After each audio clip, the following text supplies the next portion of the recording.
Yo,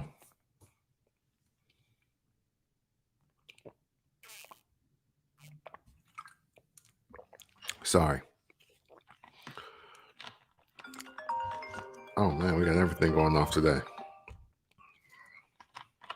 What's going on, man? I hope everybody's doing well. You know who I am because you know what page you on. By now, this is Where's My Finish Line. Tone down a little bit for today.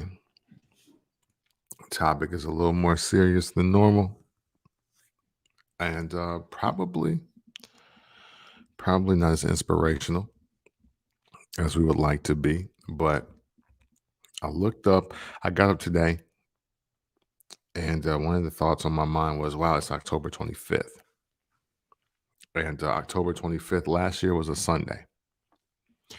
And it's one of the most unforgettable Sundays ever in my life because that was the morning I woke up and I was like, man, I feel terrible. And granted, I didn't feel that good the Saturday night before, but I felt even worse on the Sunday morning when I woke up. And the reason, as I would find out after my trip to the urgent care, was because I officially contracted COVID, the coronavirus, COVID-19. Yeah, the thing that's still going on in this pandemic era that we are in right now. And it's interesting how how far we've come because it's been about 2 years now since COVID. I mean, you got to talk to some of your friends that caught the flu in 2019 and how it really wasn't the flu, or if it was a flu that the doctors really didn't know how to quite fix. Because I've had some very close friends to share their stories with me from November of 2019 into February 2020, and they were literally saying, "Yeah, you know what? Looking back, I had COVID," and it's still a real thing. But I want to share some of my story because I think I might have shared it at this exact time last year. I'm honestly not sure. I don't remember, but um, all I can say is I originally didn't feel well, maybe like the Thursday, Wednesday or Thursday before the Sunday when I contracted COVID. And although I didn't put my finger on it at the time, it was after a group of maintenance people walked through my home, no mask on, and just, living, breathing, and being all in my space. And then by the evening before I was getting to work, I just didn't feel too well. Now, I thought it was because I didn't eat. So, I did what a lot of average Americans will do when they don't feel well. I'll go to Chick-fil-A, you know, and I grabbed two spicy chicken sandwiches and some waffle fries and a lemonade. It was pretty good too. And you know what? That actually made me feel better. So I didn't think anything was wrong with me.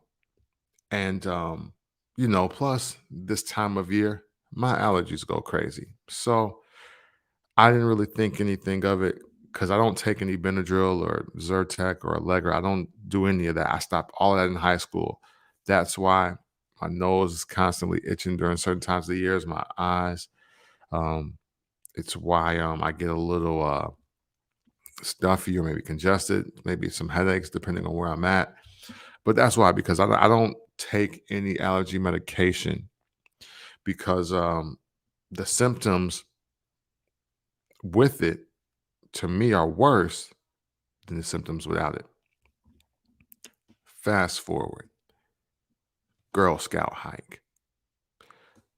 Layla and I, and her friend and her dad. And I think, yeah, no, I think her cousin and her dad went as well. So we're all walking through the trail, and I'm okay. Matter of fact, they checked my temperature and everything. I'm good.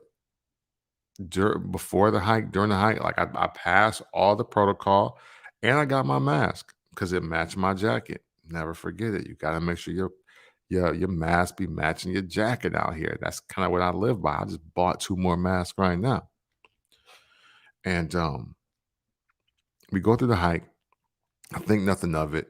Drop Layla off, head home, lay down.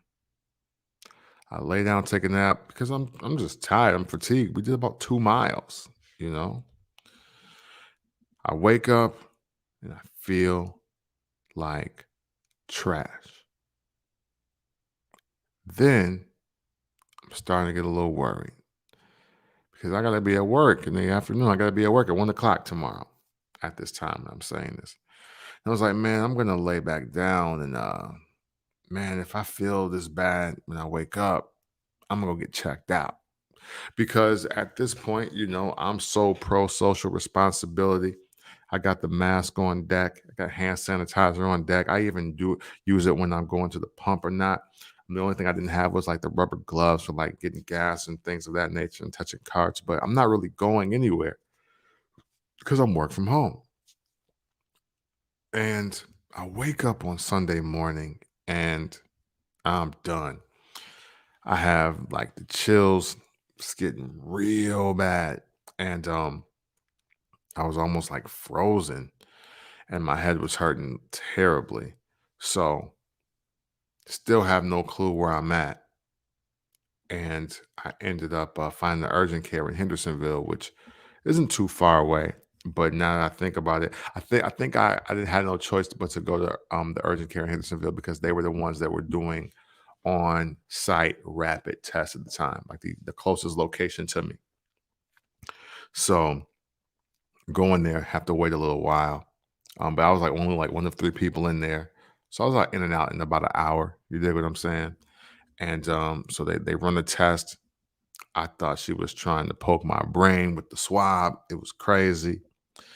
And a few moments go by. She comes back, tested positive for COVID, and then all of a sudden I looked like the plague. Like at first she was like kind of like, not in my discomforting space, but she was cool with getting like close to me. But then all of a sudden, when that COVID diagnosis came and it was like positive, she was like, stay your ass over there. And rightfully so, because, this time last year, it was still a lot of unknown. People were still dying in the tens and hundreds of thousands in different cities, countries, including this one. So I get it.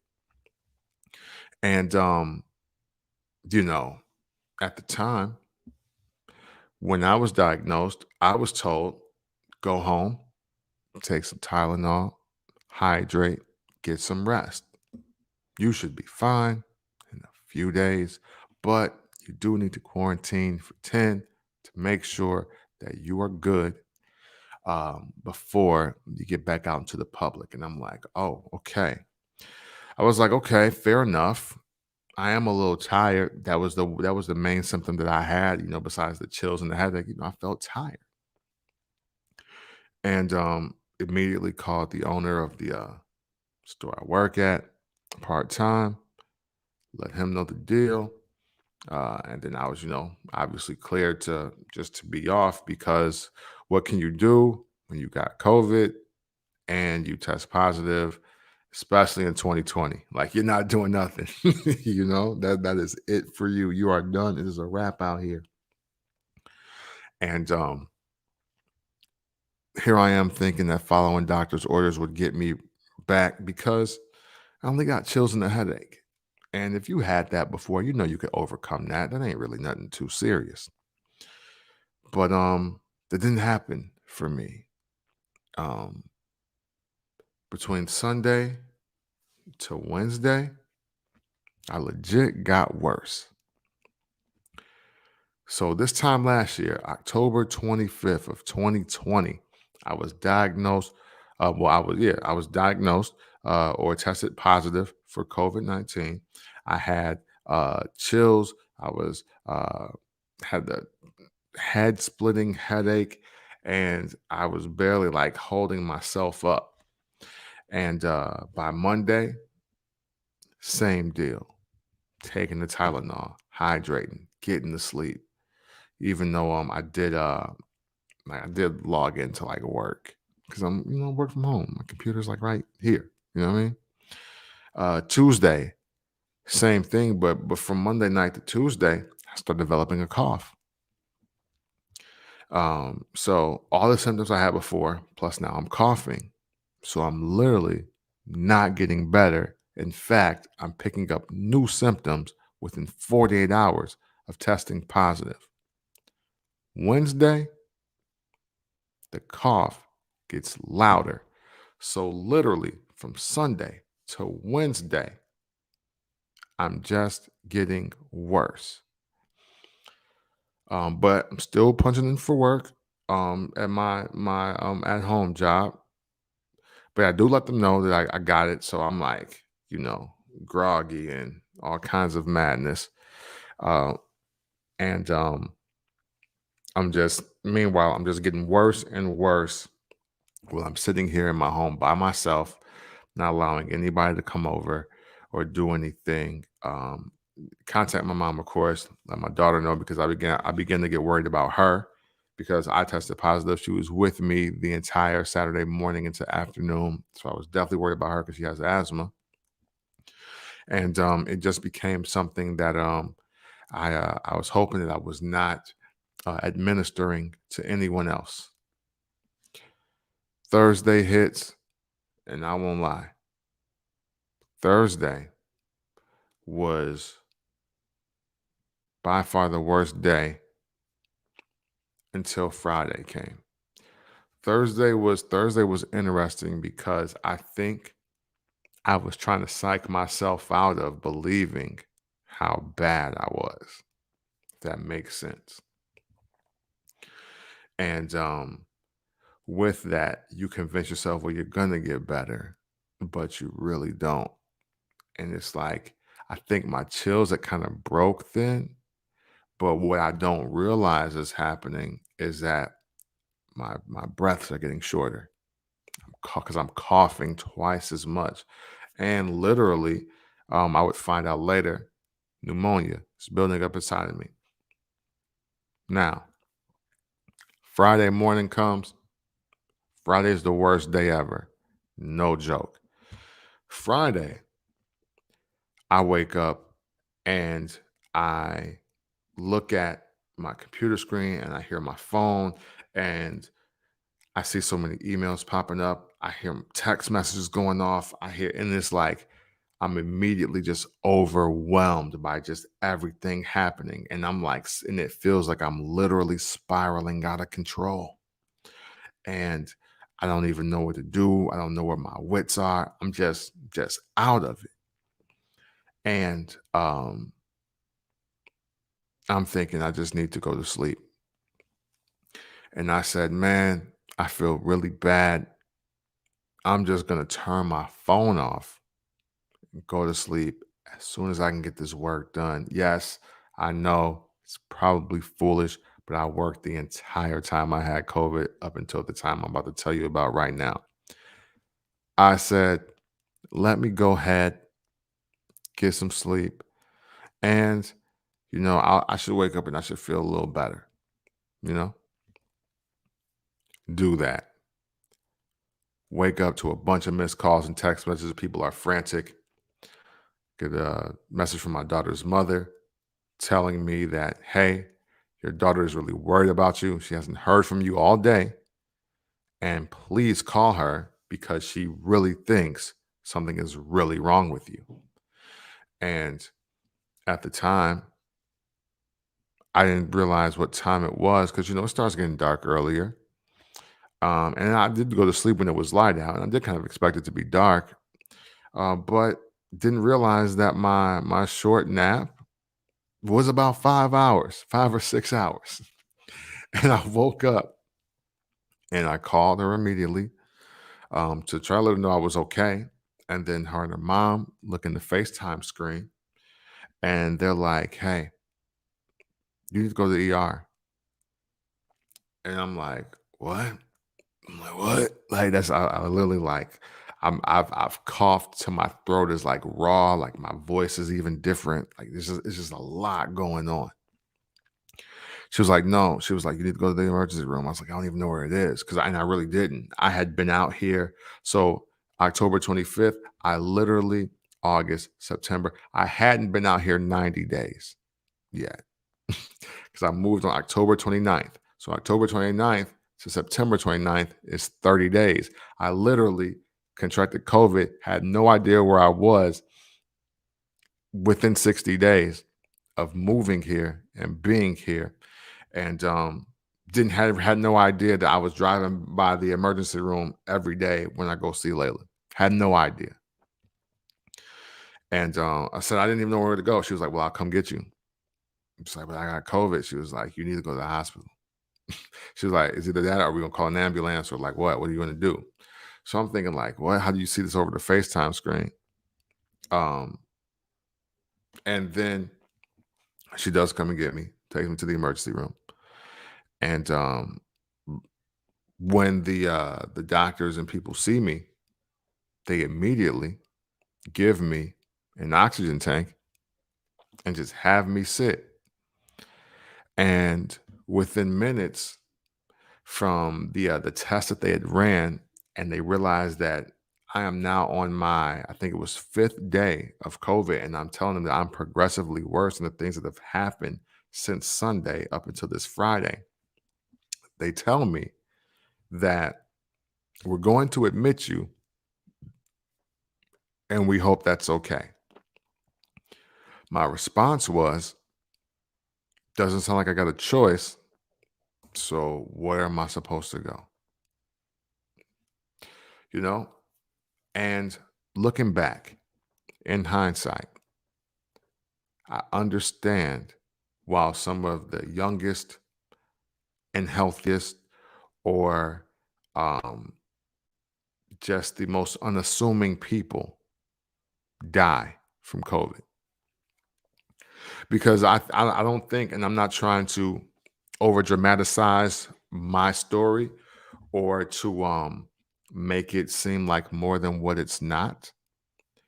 But when I finally go to the hospital from Sunday to Friday, I had one lung operating at, I think, about 80%. I think they said 85 maybe. I had pneumonia on my left lung. Still had the chills, still had a terrible cough, still had a headache. I was just bad.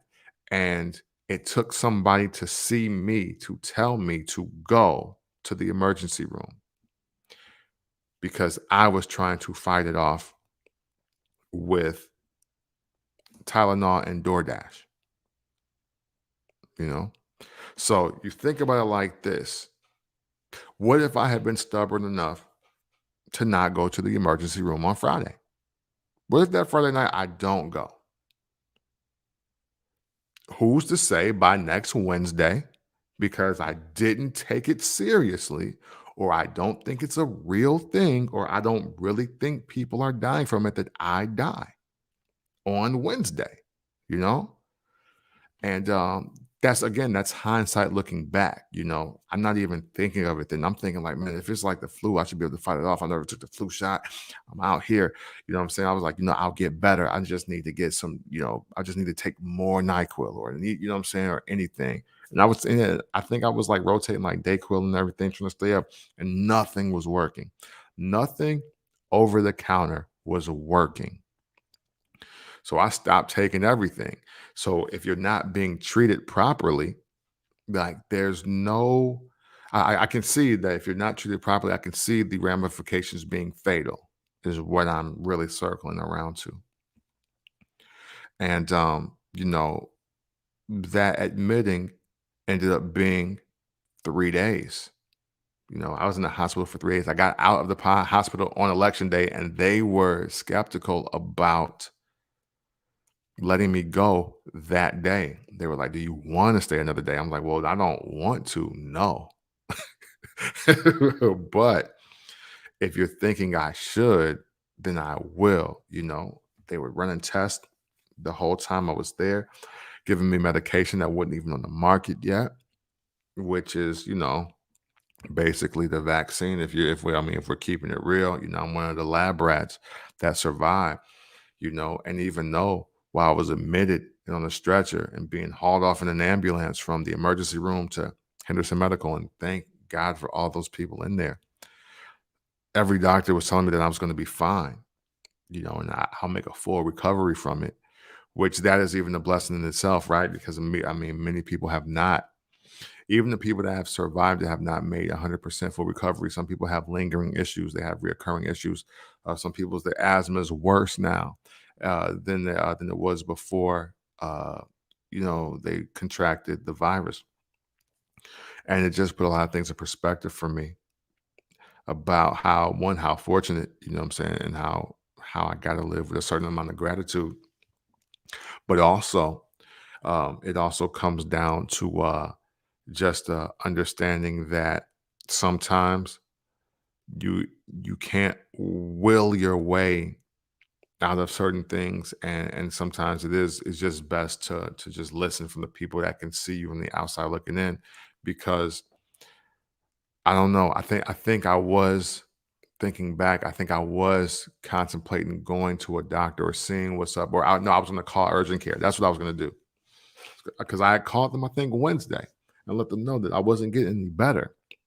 And they really didn't have anything for me. Like they had nothing. They asked me who was my primary care physician. I'm like, I don't have one. I just moved here. I was like, yo, I haven't even been out here 2 months. I don't have one.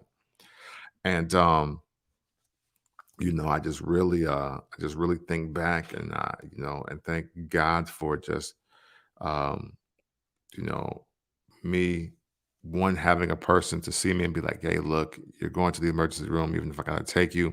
And then thank God for me being receptive to receiving that information and then moving forward with it. Because hey, who knows? Again, extreme cases, but totally understanding it could be due to negligence. I may not even be here to share this story with you. So to speed this up, because this is where's my finish line. We're way over 20 minutes at the moment, and I don't want to hold y'all too long. I ended up quarantining for a total of 30 days.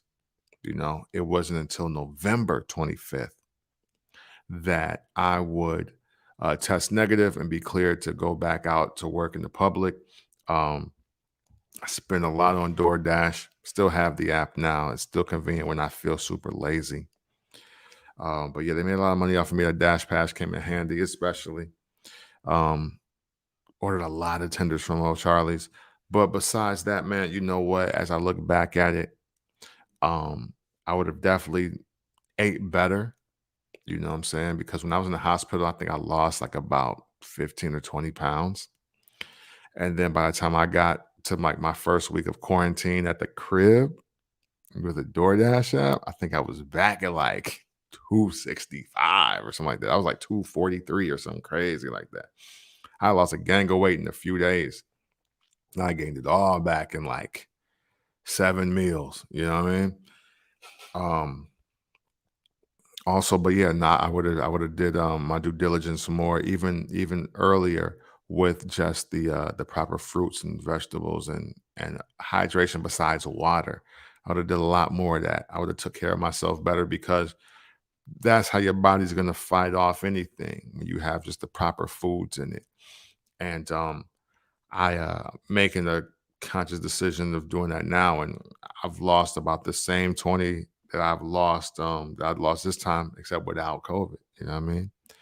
And looking back, also, I gotta say it's crazy, because with my story of contracting the virus, getting worse with the virus, being hospitalized with the virus, being missing work for a month, I was still not going to get vaccinated originally. You know, I wasn't going to get vaccinated. Honestly, because totally disregarding social responsibility. I was like, well, I'm playing it safe. I should still have the antibodies. Like, I survived it one time.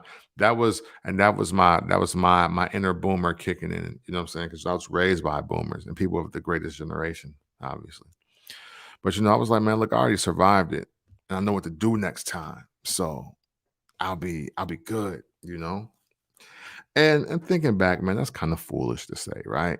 Just because it's just like, I mean, if you really want to think about it, it's like surviving the game of Russian roulette. Okay, cool. You didn't blow your brains out the first game, but you really want to play next weekend? I do.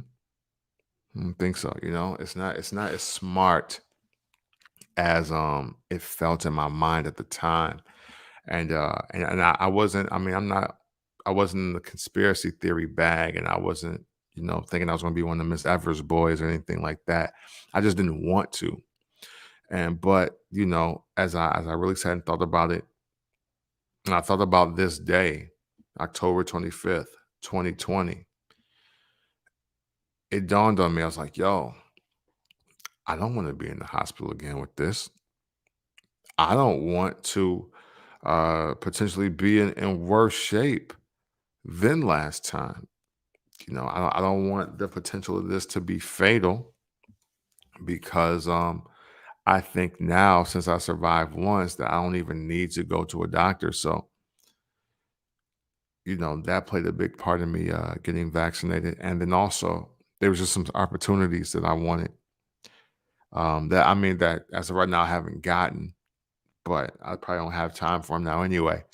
But there were also just some opportunities that I wanted, and I didn't want not being vaccinated to be the reason why I didn't get said opportunities, you know, because I don't think many people, matter of fact, I know for a fact, many people don't know how hard I work and how hard I try to just make a greater life and a greater living and a great resume and a great pedigree for myself.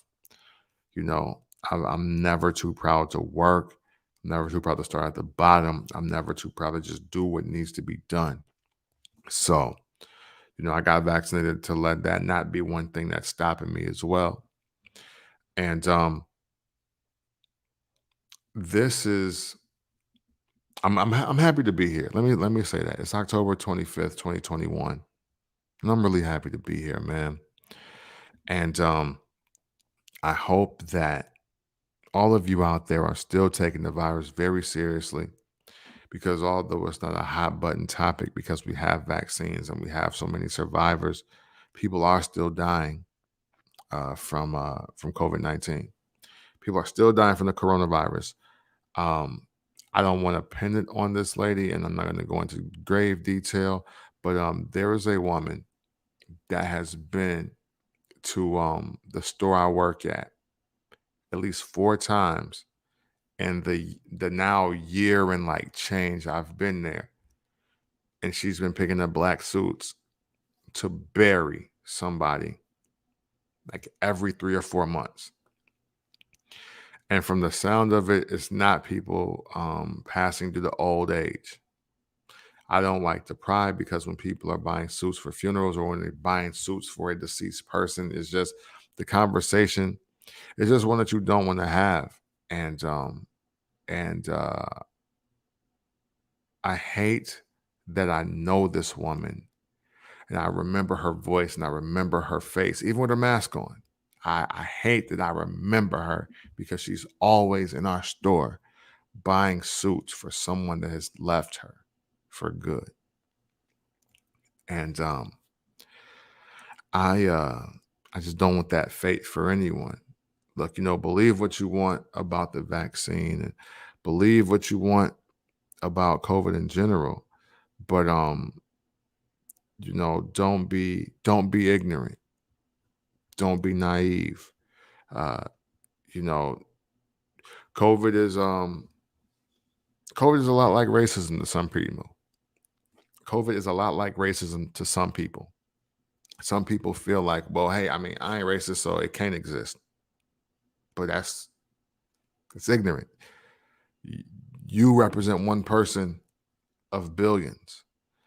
Like, if people are telling you that people hate them because of what they look like or what their lifestyle is, then you should believe that.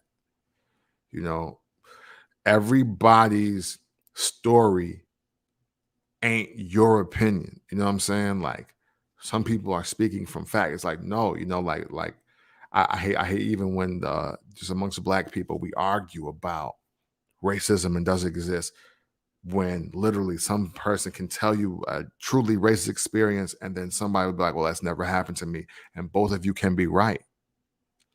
That's kind of how I feel like what COVID is. Like, some people again, they don't think it's real and they think it's a myth or it's a scare tactic.